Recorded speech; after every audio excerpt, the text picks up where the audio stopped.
और एक नया फरमान सुना दिया, मुसलमानों या तो क्रिश्चियन बन जाओ या स्पेन छोड़ दो। उनके इस फरमान को मानने से अगर कोई मना कर देता तो उसे पनिश किया जाता, जेल में टॉर्चर किया जाता और यहाँ तक कि उन्हें मार दिया जाता था। और इस हेलो जी, मैं हूं तस्कीर और हम देखेंगे इस वीडियो के अंदर Islam will be finished, is that even possible? क्या ये पॉसिबल है? तो कुछ स्टडीज, कुछ एनालिसिस देखेंगे हम, क्योंकि बहुत से लोग कहते हैं कि इस्लाम ख़त्म हो जाएगा। कुछ लोगों का मानना है कि इस्लाम को ख़त्म कर देंगे या हो जाएगा, कुछ सालों में हो जाएगा, इतने वर्षों बाद हो जाएगा, या फिर इसका कोई वजूद नहीं रहेगा। तो क्या है रियलिटी, क्या है पॉसिबिलिटीज, वो देखेंगे। स्टार्ट करते हैं वीडियो को, लेट्स गो। ये वीडियो आप देखें। आप सभी को विश्वास दिलाता हूं, इस कैंसर को धरती से खत्म करेंगे।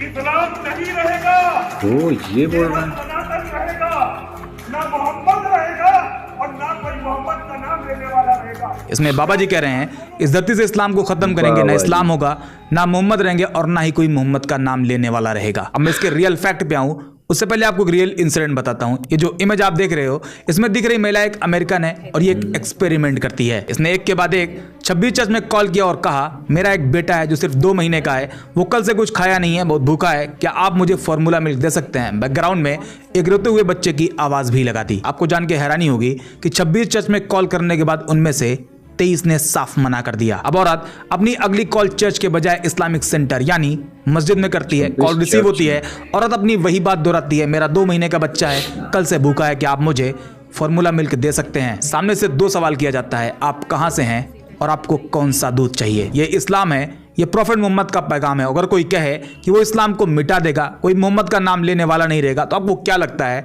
इस्लाम की इतनी खूबसूरत टीचिंग के रहते हुए क्या कभी इस्लाम को मिटाया जा सकता है? सिंपल सा जवाब है, हरगिज नहीं। खैर, ये रियल इंसिडेंट हुआ, लेकिन अब आइए आपको कुछ फैक्ट भी बताते हैं। इस्लाम क्रिश्चियनिटी के बाद दुनिया का दूसरा सबसे बड़ा रिलीजन है। दुनिया के करीब 50 से ज्यादा देश मुस्लिम मेजोरिटी वाले हैं, जहां मुस्लिम पॉपुलेशन 50% से ज्यादा है और दुनिया की 75% मुस्लिम पॉपुलेशन इन्हीं देशों में रहती है, जिसमें Indonesia, Saudi, Turkey, Pakistan, Afghanistan जैसे देश आते हैं। इसके अलावा बाकी 25% पॉपुलेशन दुनिया की बाकी देशों में फैली हुई है, जैसे चाइना, इंडिया, जहां 20 करोड़ से ज्यादा मुसलमान रहते हैं। इसके अलावा अमेरिका, यूरोप जैसी जगहों पर अच्छी खासी मुस्लिम पॉपुलेशन मौजूद है। अब अगर मान भी लें कि मुसलमानों को लेकर एक होलोकॉस्ट की शुरुआत होती है, देश की गवर्नमेंट मुस्लिम जेनोसाइड का सपोर्ट करती है और ऑर्डर कर देती है, तो भी उन्हीं मुस्लिम को मारा जा सकता है जो कमजोर हैं, माइनॉरिटी है। बाकी उस 75% पॉपुलेशन को कभी भी खत्म नहीं किया जा सकता। यानी इस्लाम भी रहेगा, इस्लाम के मानने वाले भी रहेंगे और प्रॉफेट मोहम्मद का नाम लेने वाले भी रहेंगे। कुछ और नंबर आपको बताऊं तो इस टाइम पूरी दुनिया में करीब 2 बिलियन से ज्यादा मुसलमान हैं। वर्ल्ड पॉपुलेशन का 25% हिस्सा अकेले मुसलमानों का है। फिर रिसर्च बताती है कि नंबर साल 2030 तक बढ़कर 2.2 बिलियन होगा और 2050 तक यही नंबर 2.8 बिलियन पर पहुंच जाएगा और दुनिया में 30% पॉपुलेशन के साथ इस्लाम दुनिया का दूसरा सबसे बड़ा रिलीजन होगा। रिसर्च ये भी बताती है कि इस्लाम ही है जो दुनिया में सबसे तेजी से फैल रहा। क्यों फैल रहा, इन दोनों वीडियो में आपको बताया है। अगर आपने नहीं देखा तो आप जरूर देखिएगा। अब आप खुद गौर करें, इतने बड़े पैमाने पर किसी धर्म को मिटाना क्या पॉसिबल है? अगर नाजी जर्मनी या सोवियत यूनियन जैसी कोशिश भी करी जाए तो भी पॉसिबल नहीं है। हिस्टोरिकली भी आपको बता ही देते हैं, क्योंकि ये पहले नहीं है जिन्होंने इस्लाम को मिटाने का ख्वाब देखा है, बल्कि इससे पहले इनसे बहुत बड़ी बड़ी ताकतें ये ख्वाब देख चुकी हैं और उनके ख्वाब को चकनाचूर किया जा चुका है। 13वीं सेंचुरी में मंगोल एक ताकतवर, दहशतगर्द और बर्बर फौज हुआ करती थी। चंगेज खान इस फौज का बादशाह हुआ करता था और यह फौज जिस इलाके की तरफ निकलती उसे लूट पार कर कत्ले आम करके उसे जला देती। इनका खौफ दिन ब दिन बढ़ता ही जा रहा था। साल 1258 में चंगेज खान का पोता यानी उनका grandson Hulagu Khan Abbasid caliphate की राजधानी बगदाद पर अटैक करके उसे पूरी तरह से तबाह कर देता है। करीब 8 लाख मुसलमान इस तबाही में मारे जाते हैं। अब्बासिद कैलिफेट के 37वें और आखिरी खलीफा अल मुस्तासिम को घोड़े से कुचलकर मार दिया जाता है। और सबसे बड़ा नुकसान, मुसलमानों की सबसे बड़ी लाइब्रेरी, इस्लाम का सबसे बड़ा एजुकेशन सेंटर बैतुल हिकमत को जला दिया जाता है। उसकी लाखों किताबें नदी में फेंक दी जाती है, जिसकी शाही से नदी का पानी नीला हो जाता है। यहाँ मंगोल का मकसद था इस्लाम को पूरी तरह से खत्म करना। मंगोल ने सोचा था अब इस्लाम पूरी तरह से खत्म हो जाएगा, लेकिन हुआ इसके जस्ट उल्टा। सिर्फ 2 साल बाद 1260 में खुद मंगोल के एक रूलर बरके खान इस्लाम कबूल करके मुसलमान बन जाते हैं। मतलब जो मंगोल इस्लाम और मुसलमानों को खत्म करने आए थे वो खुद मुसलमान हो गए। और फिर 1295 में मंगोल हलाकू खान के वंश से एक और रूलर गजन खान भी इस्लाम कबूल कर लेते हैं और पूरे मंगोल एम्पायर में खूब मस्जिदें बनवाते हैं, जिसका नतीजा ये हुआ कि जो मंगोल इस्लाम को खत्म करने आए थे वो ही इस्लाम के पैरोकार बन गए। एक और एग्जांपल देखें, साल 1478 से लेकर 1834 तक स्पेन में Catholic church back court system हुआ करता था, जिसका मकसद था स्पेन को 100% कैथोलिक कंट्री बनाना। और इसके लिए उन्होंने उन लोगों को टारगेट किया जो मुस्लिम थे, ज्यूज थे या फिर क्रिश्चियन होने का दावा करते थे लेकिन अंदर ही अंदर अपना अलग धर्म मानते थे। इस पीरियड में स्पेन में मुसलमानों का एक आखिरी किला हुआ करता था जिसका नाम था ग्रेनाडा, और 1492 में वो भी गिर जाता है या गिरा दिया जाता है। इस तरह स्पेन पूरी तरह कैथोलिक राजा फर्डिनेंड और इसाबेला के कंट्रोल में आ जाता है। पहले तो उन्होंने मुसलमानों से कहा कि आप अपना रिलीजन फ्रीली मान सकते हैं, कोई प्रॉब्लम नहीं है, लेकिन कुछ ही साल बाद करीब 1502 में वो अपने ही कहे से पलट गए और एक नया फरमान सुना दिया, मुसलमानों या तो क्रिश्चियन बन जाओ या स्पेन छोड़ दो। उनके इस फरमान को मानने से अगर कोई मना कर देता तो उसे पनिश किया जाता, जेल में टॉर्चर किया जाता और यहां तक कि उन्हें मार दिया जाता था। और इस तरह जोर जबरदस्ती करके करीब 2 लाख मुसलमानों को क्रिश्चियन बना दिया गया। जिन लोगों पर शक होता कि ये चुपके चुपके इस्लाम फॉलो कर रहा है तो बाकायदा उन्हें कोर्ट में लाया जाता, उनके खिलाफ ट्रायल होते और कई लोगों को तो जिंदा जला दिया जाता। अरबिक लैंग्वेज, इस्लामिक बुक्स और इस्लामिक कल्चर सब कुछ बैन कर दिया गया। बाकी जिन लोगों ने फोर्सफुली क्रिश्चियन धर्म अपनाया था उन्हें मोरिस्कोस कहा गया, यानी मुस्लिम ओरिजिन के फोर्स्ड क्रिश्चियन। ये सब करने के बाद भी उन्हें लगा ये काफी नहीं और फाइनली 1609 टू 1614 के बीच स्पेन में फिलिप III वहां के राजा होते हैं और ये मोरिस्कोस यानी मुस्लिम ओरिजिन के फोर्स्ड क्रिश्चियन को स्पेन से बाहर निकाल देते हैं। करीब 2.5 से 3 लाख मोरिस्कोस को शिप में बैठाकर नॉर्थ अफ्रीका में डिपोर्ट कर दिया गया। हालांकि स्पेन में अभी भी बहुत से मुस्लिम होते हैं जो चुपके इस्लाम को मानते हैं, नमाज पढ़ते हैं और रोजा रहते हैं। अब सवाल ये कि ये सब करने से स्पेन में इस्लाम खत्म हो गया? तो जवाब है बिल्कुल नहीं, बल्कि जिन लोगों को डिपोर्ट किया गया वो नॉर्थ अफ्रीका में पहुंचकर वहां पर इस्लाम का परचम लहरा देते हैं। ये वो पीरियड था जब मिडिल ईस्ट, यूरोप और अफ्रीका के कुछ हिस्सों पर एक मुस्लिम खिलाफत ऑटोमन एम्पायर का राज हुआ करता था। और ऑटोमन एम्पायर डिपोर्ट किए गए रिफ्यूजीज को लेकर सिंपैथी रखती।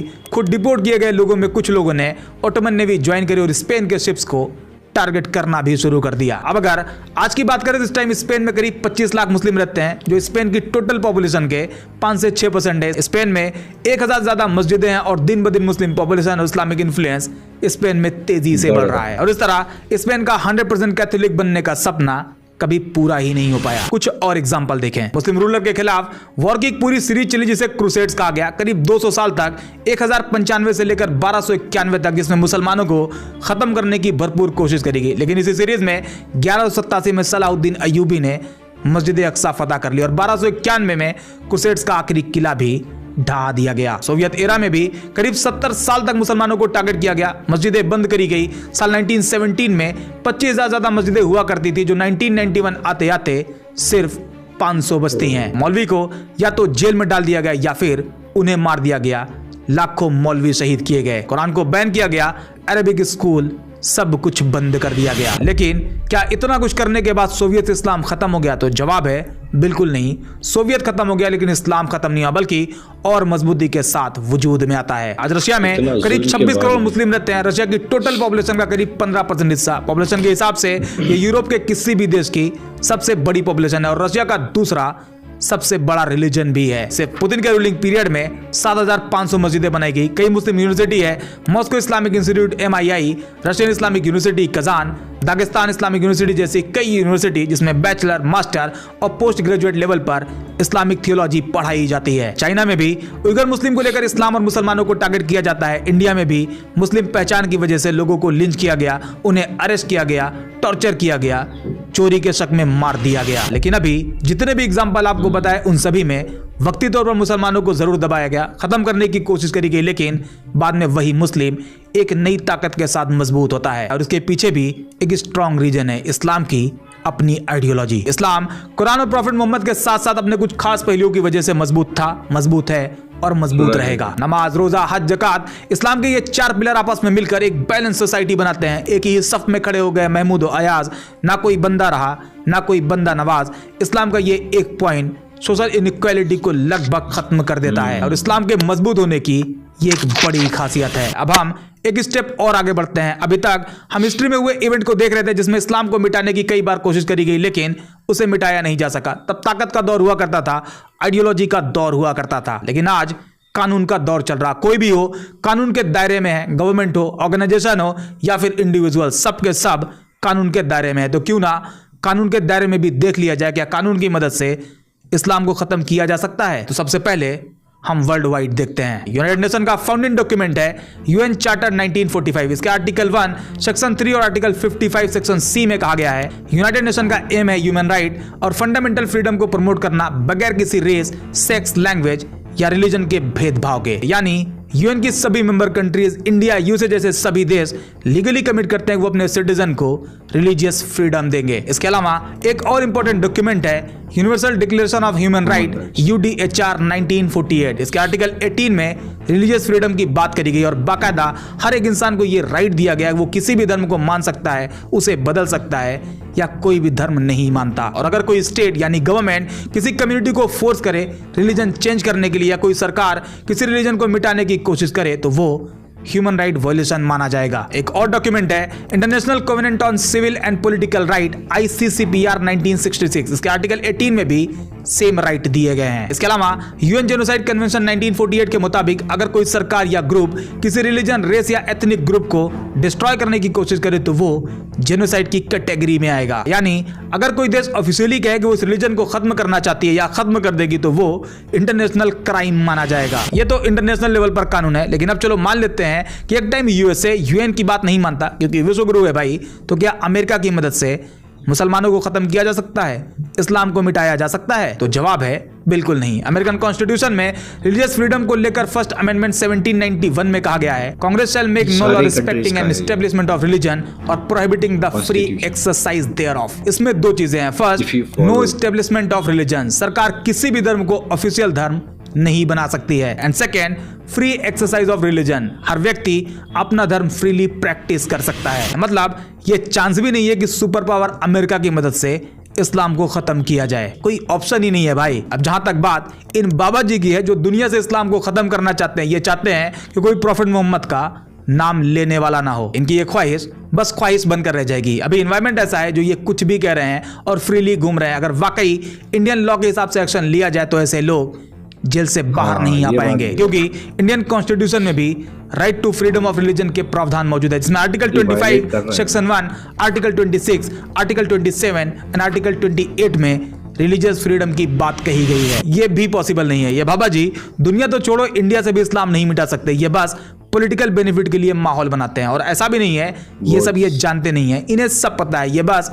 मुसलमान और इस्लाम के नाम पर एक ग्रुप को अपने फेवर में भीड़ बनाना चाहते हैं, इससे ज्यादा कुछ भी नहीं। ओवरऑल कंक्लूजन यही है कि इस्लाम को हरगिज मिटाया नहीं जा सकता, क्योंकि मुस्लिम पॉपुलेशन का नंबर बहुत बड़ा है। खुद हिस्ट्री ऐसा सोचने वालों का फेलियर दिखाती है। इस्लामिक आइडियोलॉजी सेल्फ प्रोटेक्टिव है एंड मोस्ट इंपॉर्टेंट आज की मॉडर्न सोसाइटी जहां प्रेशर, जुल्म, जबरदस्ती कुछ भी काम नहीं आती। खुद कुरान में अल्लाह ने वादा किया है, कुरान चैप्टर 9 वर्स 32 में आता है, ये लोग चाहते हैं अल्लाह की रोशनी को अपनी फूकों से बुझा दें, मगर अल्लाह अपनी रोशनी को मुकम्मल किए बगैर मानने वाला नहीं है। इस्लाम को खत्म करने वाले बयान सिर्फ नफरत फैलाते हैं, लेकिन हकीकत यह है इस्लाम दिन ब दिन फल फूल रहा है। ऐसे में मशवरा यह है नफरत छोड़ो और इंसानियत की बात करो। इतिहास सिखाता है जो धर्म मिटाने चले थे वो खुद ही मर गए। इस्लाम तब भी था, इस्लाम आज भी है और आगे भी रहेगा। आज के वीडियो में इतना ही। उम्मीद करते हैं ये वीडियो आपको पसंद आई होगी। अगर हाँ तो लाइक और शेयर जरूर करें और अगर आपके लिए पॉसिबल हो तो हमें ज्वाइन भी करें। बाकी मिलते हैं नेक्स्ट वीडियो में एक और इंटरेस्टिंग टॉपिक के साथ। ऑलराइट गाइस, तो ये हमने एनालिसिस देख लिए भाई कि इस्लाम को क्या सच में मिटाना पॉसिबल है। तो ताकत के बल पर देख लो, हिस्ट्री के पन्ने उठाकर देख लो या कुछ भी उठाकर देखो, आप वो फोर्सफुली नहीं कर सकते। एक जगह पर आप कितना दबा सकते हो, जैसे स्पेन में इन्होंने बताया कि भाई छुप कर इस्लाम को फॉलो करते थे लोग और अभी भी करते हैं। तो कितने लोगों को मारा गया, फोर्सफुली क्रिश्चियन बनाया गया, दूसरे धर्मों में डाला गया, लेकिन उसके बाद भी इस्लाम को नहीं छोड़ा लोगों ने। कुछ लोग ऐसे थे जो इस्लाम को खत्म करने आए थे। आजकल तो ये दौर है कि भाई मुंह उठाकर किसी पर अटैक नहीं कर सकते तुम। तानाशाही उस लेवल की नहीं है जैसी पहले हुआ करती थी। आप देखो राजा महाराजा का दौर है, एक ताकतवर इंसान गद्दी पर बैठा हुआ है, वो अगर ऑर्डर दे दे सबको अपने शहर को, तो वो दूसरे शहर पर हमला कर कर उसको कब्जा करने के लिए तैयार हो जाएंगे। और होते थे, करते थे और उन्होंने किया भी। दूसरे धर्म के लोग इस्लाम को ख़त्म करने गए, लेकिन वो फिर बाद में वो कहते हैं ना कनेक्शन ऊपर वाला, वो उनके दिल और दिमाग में था, वो मुस्लिम हो गए, खुद मुस्लिम हो गए बाद में, इस्लाम को ख़त्म करने गए थे, फिर मस्जिदें बनवाई उन्होंने। तो ऐसे बहुत ढेरों एग्ज़ाम्पल हैं। तो आप इंसान को मार सकते हो, ज़ुल्म कर सकते हो, लेकिन उससे नहीं लड़ सकते जो खुदा है इस्लाम का। वो किस इंसान को कैसा बादशाह बना दे, कैसी ताकत दे दे, जो तुमसे भिड़ जाए जाकर और तुम उसको ख़त्म ना कर पाओ, वो तो उसके हाथ में है। तुम इंसानों को मार सकते हो। तो ये बात क्लियर है। बहुत से लोग आए बहुत से चले गए और ऐसे बयान देने वाले, जैसे कॉन्स्टिट्यूशन बहुत सारी कंट्रीज़ की यही है, आप किसी पर अपना धर्म थोप नहीं सकते, ज़बरदस्ती किसी को फॉलो नहीं करवा सकते। ये जो कुछ ऐसे बयान होते हैं ना ऑफेंड करने वाले, इन पर जेल या फिर सज़ाएँ होती हैं वैसे, लेकिन कुछ केसेस में नहीं हो पाती हैं, कुछ चीज़ों को चलते हुए। ये सारे एनालिसिस उन लोगों को जवाब था या उन लोगों के मुँह पे थप्पड़ था जो ऐसा कुछ सोच रहे हैं या कुछ कर रहे हैं। देखो, अपना प्रैक्टिस करो, जिसको जो सही है, पसंद आता है, वो उसमें जा रहा है। इसीलिए इस्लाम फास्टेस्ट ग्रोइंग रिलीजन है वर्ल्ड का। आप डेटा पे जाओ, आप लोगों की मेंटेलिटी पे जाओ, आप समझ पर जाओ लोगों की, क्यों फॉलो कर रहे हैं लोग, क्यों फास्टेस्ट ग्रोइंग है। कुछ समझ में आ रहा है उनके, कुछ दिल में आ रहा है उनके। तो यही एक सबसे तगड़ा जवाब था। आप लोगों को क्या लगा, आप लोग क्या मानते हो, और ज़रूर कमेंट सेक्शन में ये ज़रूर बताना कि आपको क्या लगता है, क्या ये पॉसिबल है या नहीं। एंड करते हैं वीडियो को। बाय।